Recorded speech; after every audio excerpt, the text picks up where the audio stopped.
Mempercayai Wali Songo Dzurriyyah Nabi sudah berdasarkan penelitian kitab nasab dan berdasarkan logika tes DNA. Tidak mempercayai habaib ini adalah keturunan Rasulullah berdasarkan penelitian kitab nasab dari abad ke abad dan tidak beraninya melakukan tes DNA secara publik. Ini menunjukkan mereka adalah ada keraguan, ada kepalsuan yang disembunyikannya. Assalamualaikum warahmatullahi wabarakatuh. A'udzu billahi minasy syaithanir rajim. Bismillahirrahmanirrahim. Alhamdulillah wassalatu wassalamu ala nabiyyina Muhammadin wa ala alihi wa ashabihi ajma'in, amma ba'du.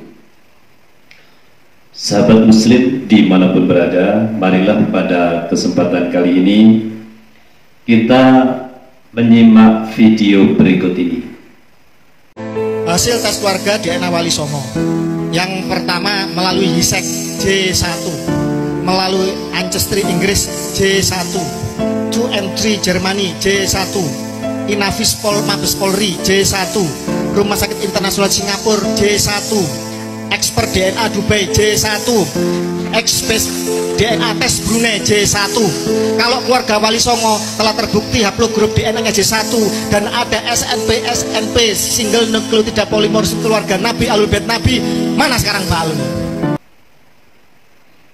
Sahabat muslim yang dirahmati Allah, video barusan ini adalah menunjukkan hasil tes DNA dari keluarga Wali Songo. Sebagaimana video tersebut adalah video yang bisa dipertanggungjawabkan secara hukum terutama, sehingga seseorang menyampaikan sebuah hasil riset yang resmi, seandainya itu adalah bohong, bisa dituntut secara hukum atau undang-undang yang berlaku. Sehingga keluarga Wali Songo secara positif sudah terverifikasi dengan hasil tes DNA di berbagai tempat riset, yaitu J1 semuanya valid.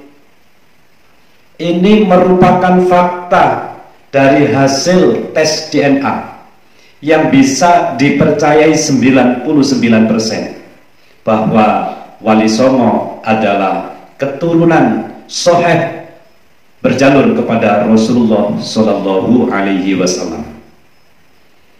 Sehingga seandainya ada kaum Nahdiyin mencintai keluarga Wali Songo dan dalam hatinya menganggap mereka itu adalah keturunan Nabi, menurut pandangan kami adalah sahih, bagus, dan tidak ada masalah.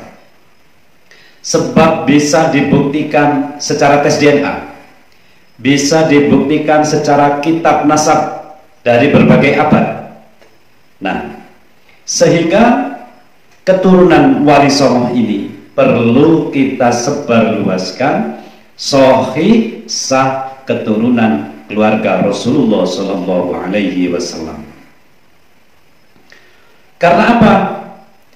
Keluarga Wali Songo berani diverifikasi dalam bentuk apapun, secara kitab nasab berani, secara tes DNA berani, menunjukkan bahwa keluarga Wali Songo itu memang benar apa adanya dan tidak takut untuk menghadapi tantangan-tantangan tersebut. Tidak takut. Berbalik dengan kelompok sebelah, yaitu keluarga Ba'alwi atau kelompok habaib. Verifikasi tentang kitab nasab abad keempat, 5, 6, 7, 8 ini nama Ubed tidak dicatat, sedangkan yang lain dari saudaranya dicatat. Kemana Ubed selama 500 tahun? Sehingga ini belum terjawab. Belum terjawab. Itu secara kitab nasab. Dan setelah ada tantangan tes DNA, tidak berani menyatakan secara publik bahwa tes DNA-nya adalah tidak J1 atau tidak tersambung kepada keluarga Nabi. Tidak berani memberikan pernyataan, walaupun memang faktanya adalah hologrupnya itu adalah G atau Yahudi, semacam itu, sesuai fakta tes DNA. Seharusnya kalau mereka ini benar dari kelompok Alwi atau Habaib, memang benar, yakin keturunan dari Rasulullah, jawablah secara kitab nasab, atau lakukan tes DNA secara gentle, tapi yakinlah kalau tes DNA tidak akan berani, karena secara internasional memang tidak masuk terhadap kelompok Dzurriyyah Nabi Muhammad SAW, tapi sebaliknya mereka masuk ke dalam kelompok Yahudi.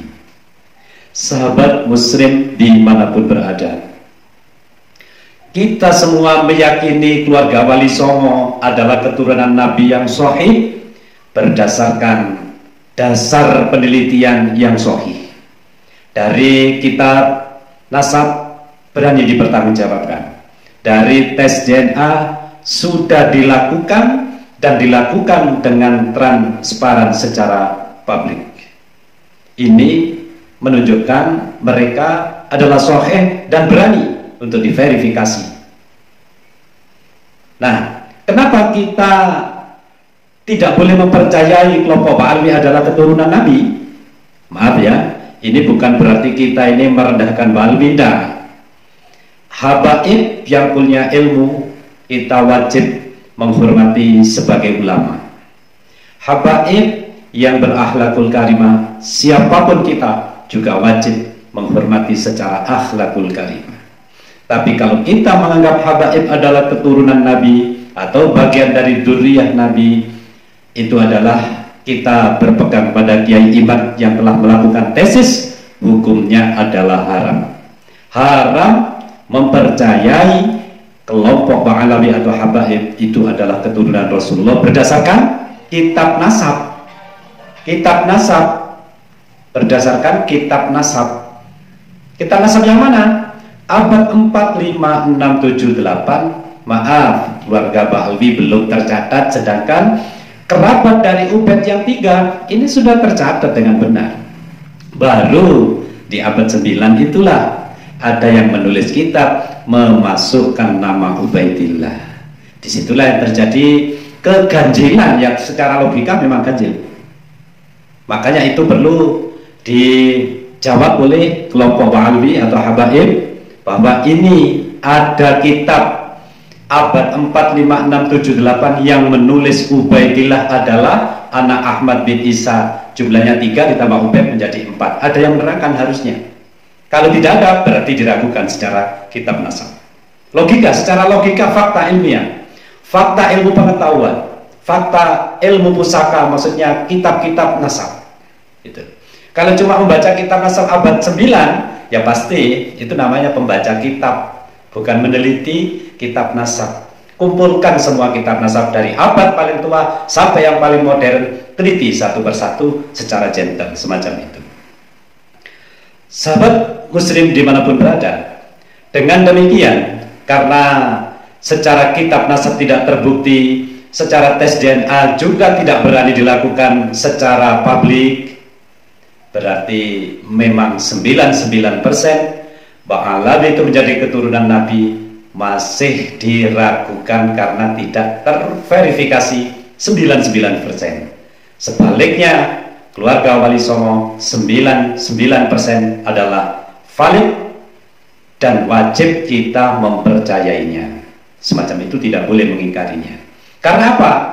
Mempercayai Wali Songo Dzurriyyah Nabi sudah berdasarkan penelitian kitab nasab dan berdasarkan logika tes DNA. Tidak mempercayai Habaib ini adalah keturunan Rasulullah berdasarkan penelitian kitab nasab dari abad ke abad, dan tidak beraninya melakukan tes DNA secara publik. Ini menunjukkan mereka adalah ada keraguan, ada kepalsuan yang disembunyikannya. Sahabat muslim dimanapun berada, mudah-mudahan penjelasan ini bisa menjadi sesuatu yang dapat kita jadikan pegangan di dalam menyebarkan sebuah kebenaran, yang mana kita bangsa Indonesia, rakyat pribumi Indonesia, kedatangan tamu orang-orang imigran Yaman yang dikatakan kelompok Wa'habi, lantas mereka selalu bercerita tentang kebaikan keluarganya, seperti Syekh Fakih Al-Muqaddam, tentang kehebatannya, tentang beberapa leluhurnya yang bisa ke langit atau Isra selama 70 kali dalam sehari dan lain sebagainya. Itu keluarga mereka diceritakan berdasarkan kitab keluarga mereka, diceritakan kepada pribumi Indonesia. Pribumi Indonesia harus mempercayai, pribumi Indonesia pada tamu itu harus menyembah, pribumi Indonesia ulamanya direndahkan. Di situ dengan sengaja pribumi Indonesia apa yang dikatakan muhibbin itu melakukannya. Sungguh ini sangat ironi, sangat ironi. Pendatang yang sebenarnya penjajah, kita hormati ulama-ulama Nusantara yang pasti jauh lebih alim, saya katakan jauh lebih alim ulama Nusantara seperti Gus Bahar. Saya kira belum ada tandingannya, mohon maaf. Itu justru tidak pernah diagung-agungkan, dan memang dari kelompok pribumi tidak pernah mengagung-agungkan pendahulunya atau leluhurnya yang memang hebat. Jadi cerita-cerita yang dibawa oleh kelompok Wa'habi atau Habaib itu juga banyak di Indonesia. Orang yang sakti-sakti misalnya, itu ya sudah banyak, seperti yang disampaikan Gus Muwafiq. Banyak yang sakti-sakti. Kalau cerita-cerita seperti Patih Gajah Mada itu juga sakti, dan yang lain-lain itu banyak ceritanya kesaktian orang-orang Indonesia. Dibanding mereka, saya kira masih sakti orang-orang Indonesia, apalagi ulama-ulamanya. Doktrin-doktrin sesat banyak mereka lakukan kepada pribumi Indonesia seperti tadi itu. Bisa Isra Mi'raj 70 kali, mati sudah ratusan tahun, ribuan tahun ya, atau ratusan tahun itu bisa hidup kembali di alam kubur, masih baca Quran, duduk di kursi emas. Ini kan doktrin-doktrin sesat menunjukkan supaya keluarga mereka itu dianggap hebat. Padahal menurut saya sendiri, seperti maaf, yang mulia Al-Fakih Al-Muqaddam itu lebih hebat dari Syekh Abdul Qadir Al-Jilani, bisa bertemu malaikat Jibril sekian puluh kali dalam hidupnya, mengalahkan derajat Rasulullah saat bertemu Jibril. Rasulullah hanya berapa kali, dan beliau sudah berkali-kali, jauh lebih banyak, termasuk Isra-nya. Ini adalah menurut kami doktrin.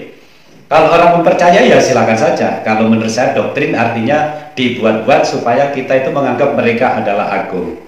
Tapi walaupun Syekh Abdul Qadir itu dianggap lebih rendah, karyanya Syekh Abdul Qadir Al-Jilani, kitab-kitabnya ini sangat banyak karya kitabnya. Sedangkan dari yang mulia Al-Fakih Al-Muqaddam ini saya belum bisa membaca apakah karyanya banyak. Saya mencari referensi data, di situ tidak menemukan kitab-kitab yang dikarang oleh Al-Fakih Al-Muqaddam, kecuali mungkin satu kitab yang saya mencoba mencari ada di berbagai media. Sahabat muslim dimanapun berada, mudah-mudahan pencerahan ini bisa dijadikan pegang teguh kita semua di dalam menegakkan akidah kita, di dalam beribadah sesuai dengan syariat Islam. Jangan mempercayai mereka itu adalah keluarga Nabi, tapi ternyata bukan. Alangkah tersesatnya kita. Kenapa kita tidak mempercayai mereka keluarga Nabi? Ya tadi, secara kitab nasab tidak terverifikasi, secara tes DNA ini adalah mereka bukan kelompok bangsa Arab atau kelompok keluarga Nabi. Sebaliknya, kelompok bangsa Yahudi. Kurang lebihnya mohon maaf. Wallahul muwaffiq ila aqwamit thoriq. Wassalamualaikum warahmatullahi wabarakatuh.